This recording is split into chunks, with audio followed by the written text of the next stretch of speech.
쓰셨어요. 그래서 그래서 그런 관계들, 대변인 이미지가 강한 것이 이제 사실은 장점이기도 하지만 제 단점이기도 합니다, 사실. 근데 보통 대변인 하면, 공격수이자 방패막이거든요.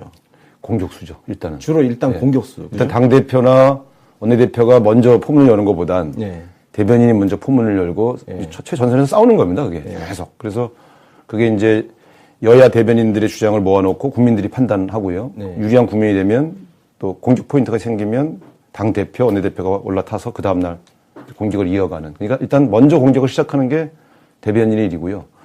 또 잘못 알려진 사실을 바로잡고 또 잘 우리 측의 주장을 잘 전달하는 일. 그러니까 굉장히 이건 사실은 한 15초, 20초 싸움이거든요. 뉴스에 반영되는 거는 그 정도밖에 안 되니까. 즉각적인 대응이 그렇습니다. 필요한. 그러니까 짧은 문장으로 요점을 빨리 전달해야 되기 때문에.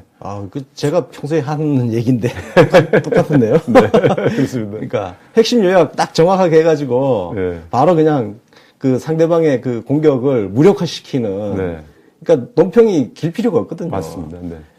아니 그런 측면에서 이제 뭐 사실 말씀하시기는 좀 곤란하실 수도 있지만 지금 현재 민주당 대변인단이 안 보인다는 이야기가 정말 많습니다. 그러다 보니까 당 대표가 전면에 노출이 되는 상황. 이게 뭔가 잘못된 것 아니냐 이런 비판도 있어요. 그러니까 지금 최근에 이제 대변인들 열심히는 해요. 열심히는 하는데. 열심히는 하더라고요. 저도 민주당 홈페이지 매일 들어가요. 그게 뭐냐면요. 방어적 브리핑을 하면 약해 보이거든요. 그러니까 방어를 안 할 수는 없습니다. 대통령과 당을 방어를 하면서도 사실은 저쪽에 모순된 논리나 이런 거를 한 방에 딱 잡아내는 그런 측면이 부족해서 아마 그렇게 느껴지시는 것 같아요. 그러니까 저하망 저렇게 하니까 망하지 같은 약간 원샷 원킬 같은 이런 게 좀 필요한데. 그 요즘 지지자들이 그 네이버 댓글 그 여론 조작하는 거 방치하고 있는 문제, 네이버가 방치하고 있는 문제. 그래서 네이버가 수사 의뢰를 하긴 했습니다만 이 댓글 전제에 대해서 알고 계시죠? 네, 잘 알고 있습니다. 이걸 당 차원에서 어떻게 대응할 수 있는 방법은 없나요? 저건 수사해야 돼요. 수사를 하지 않고는. 왜냐하면 댓글이라는 게 전부 다 은밀한 사무실이나 자기 책상에서 이루어지는 게 아니니까. 그렇기 때문에 어디서 어떻게 올리는지를 확인하기가 어렵지 않습니까? 과거 우리가 그 2012년 선거 때 국정원 직원 그 김하영 씨 추적할 때는 미행조가 있었거든요. 그래서 국정원 직원이 나오는 걸 쫙 일주일간 추적을 해서 그때 되게 이제 뭐 카페에서들 이렇게 작업들을 많이 해서 거기는 잡지 않고 오피스텔 출입을 하는 김하영 씨만 잡아서 우리가 덮친 겁니다. 근데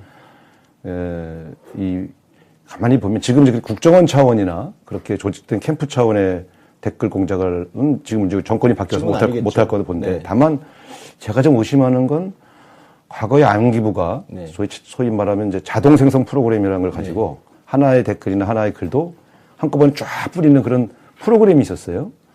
혹시 그런 것을 지금 쓰고 있는 사람들이 있다면 이거는 이제 불법이거든요. 그건 잡아내야 되고. 저는 더 심각한 게 그 가짜뉴스 생산해내는 놈들, 이놈들이, 이거 방송에서 이렇게 말하면 안 되죠. 이 사람들이 그것을 이제 누가 생산하면 그걸 쫙 유포하는 유통망이 생기지 않습니까? 저는 다른 건 몰라도 자기 정책 주장을 뭐 보수건 진보건 뭐 거론하는 거야 뭐 정책 자유에 속하는 일인데 이 가짜뉴스 만들어내는 요 집단들은 저는 반드시 색출해서 감옥에 넣어야 한다고 생각합니다. 사실 이게 이명박 정권 때 한때 그 찌라시 대대적으로 색출 작업 한번 했었어요. 그래서 그때 이제 기자들도 저도 이제 현역 기자일 때인데 그래서 기자들도 몸을 좀 사리고 그랬단 말이에요. 찌라시 배포하는 거 있어서. 근데 지금은 그 근기가 완전히 무너져 버린. 그러니까 뭘 받았는데 마음껏 전파를 하고 있는 상황이란 말이에요. 그러니까 근거 제가 봐도 이거 말도 안 되는 얘기들이 진짜 많아요. 대표적인 게 옛날에 광주에 북한군이 내려왔다더라 이런 건 아주 말도 안 되는 가짜인데 아직도 보수층에서 그걸 사실로 믿는 사람들이 있어요. 그러니까 이런 가짜뉴스 생성자들은 아주 나쁜 사람들입니다. 특히 문재인 대통령 향해서 평양 올림픽이다 뭐다 이게 사실 거기서 만들어낸 태극기를 내려가고 인공지가 올라간다는 등 이런 말도 안 되는 소리들을 하는 사람들을 그냥 놔둘 수는 없는 거 아닙니까?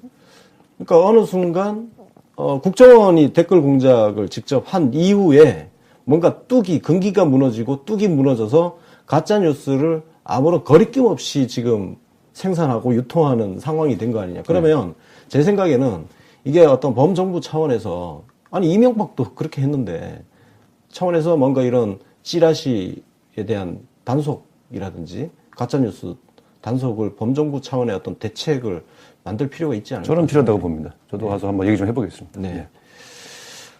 저희 사실 지금 민주당 지지자들이요, 진짜 이런 표현을 합니다.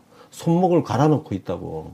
그러니까 댓글 전쟁을 정말 수시로 각각의 생업을 하면서 틈나는 대로 가가지고 악성 댓글 아니면 팩트 허위의 팩트를 전파하는 것과 싸우고 있거든요. 네. 그래서 민주당에서 조금 적극적으로 해줬으면 좋겠다는 생각을 많이 하고 있습니다. 알겠습니다. 프로그램이 프로그램이 있었어요. 혹시 그런 것을 지금 쓰고 있는 사람들이 있다면 이거는 이제 불법이거든요. 네. 그건 잡아내야 되고. 네. 저는 더 심각한 게 가짜뉴스 생산해내는 네. 놈들, 이놈들이, 네. 이거 방송에서 이렇게 네. 말하면 안 되죠. 이 사람들이 그것을 이제 누가 생산하면 그걸 쫙 유포하는 유통망이 생기지 않습니까? 네. 저는 다른 건 몰라도 자기 정책 주장을 뭐 보수건 진보건 그렇죠. 뭐 거론하는 거야 뭐 정책 자유에 속하는 일인데 이 가짜뉴스 만들어내는 요 집단들은 저는 반드시 색출해서 감옥에 넣어야 한다고 생각합니다. 사실 이게 이명박 정권 때 한때 찌라시 대대적으로 색출 작업 한번 했었어요. 예. 그래서 그때 이제 기자들도, 저도 이제 현역 기자일 때인데, 그래서 기자들도 몸을 좀 사리고 그랬단 말이에요. 찌라시 배포하는 거에 있어서. 근데 지금은 그 근기가 완전히 무너져 버린. 쓰였어요. 네. 그래서 그런 관계들 대변인 이미지가 네. 강한 것이 예. 이제 사실은 장점이기도 하지만 제 단점이기도 합니다. 사실. 근데 보통 대변인 하면 공격수이자 방패막이거든요. 공격수죠. 일단은. 주로 일단 네. 공격수. 일단 당 대표나 원내대표가 먼저 포문을 여는 것보단 네. 대변인이 먼저 포문을 열고 네. 최전선에서 싸우는 겁니다. 그게 계속. 그래서 그게 이제 여야 대변인들의 주장을 모아놓고 국민들이 판단하고요. 네. 유리한 국민이 되면 또 공격 포인트가 생기면 당 대표, 원내대표가 올라타서 그 다음날 공격을 이어가는. 그러니까 일단 먼저 공격을 시작하는 게 대변인의 일이고요.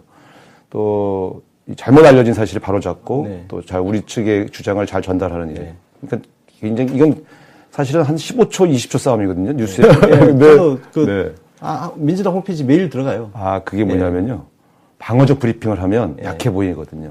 그러니까 방어를 안 할 수는 없습니다. 대통령과 당을 방어를 하면서도 사실은 저쪽에 모순된 논리나 이런 거를 한 방에 딱 잡아내는 그런 측면이 부족해서 아마 그렇게 느껴지시는 것 같아요. 그러니까 저하망 저렇게 하니까 망하지 같은 약간 원샷 원킬 같은 이런 게 좀 필요한데. 예. 요즘 지지자들이 네이버 댓글 네. 여론 조작하는 거 방치하고 있는 문제, 네이버가 방치하고 있는 문제. 그래서 네이버가 수사 의뢰를 하긴 했습니다만 이 댓글 전쟁에 대해서 알고 계시죠? 네, 잘 알고 있습니다. 예. 이걸 당 차원에서 어떻게 대응할 수 있는 방법은 없나요? 저건 수사해야 돼요. 수사를 하지 않고는 왜 반영되는 거는 그 정도밖에 안 되니까. 즉각적인 대응이 그렇습니다. 필요한. 그러니까 짧은 문장으로 예. 요점을 빨리 전달해야 되기 때문에. 제가 평소에 하는 얘기인데 똑같은데요? 네, 그렇습니다. 그러니까 핵심 요약 딱 정확하게 해가지고 네. 바로 그냥 상대방의 공격을 무력화시키는. 네. 그러니까 논평이 길 필요가 없거든요. 맞습니다. 네. 아니 그런 측면에서 이제 사실 말씀하시기는 좀 곤란하실 수도 있지만 지금 현재 민주당 대변인단이 안 보인다는 이야기가 정말 많습니다. 그러다 보니까 당 대표가 전면에 노출이 되는 상황. 이게 뭔가 잘못된 것 아니냐 이런 비판도 있어요. 그러니까 지금 최근에 이제 대변인들 열심히는 해요. 열심히는 하는데. 열심히는 하더라고요. 왜냐하면 댓글이라는 게 전부 다 은밀한 사무실이나 자기 책상에서 이루어지는 일이 아니니까. 그렇기 때문에 어디서 어떻게 올리는지를 확인하기가 어렵지 않습니까? 네. 과거 우리가 2012년 선거 때 국정원 직원 김하영 씨 추적할 때는 미행조가 있었거든요. 네. 그래서 국정원 직원이 나오는 걸 쫙 일주일간 추적을 해서 그때 되게 이제 카페에서들 이렇게 작업들을 많이 해서 거기는 잡지 않고 오피스텔 출입을 하는 김하영 씨만 잡아서 우리가 덮친 겁니다. 근데 가만히 보면 지금 국정원 차원이나 그렇게 조직된 캠프 차원의 댓글 공작을 지금 이제 정권이 바뀌어서 못할 거도 본데 네. 다만 제가 좀 의심하는 건 과거의 안기부가 네. 소위 말하면 이제 자동 생성 프로그램이라는 걸 가지고 하나의 댓글이나 하나의 글도 한꺼번에 쫙 뿌리는 그런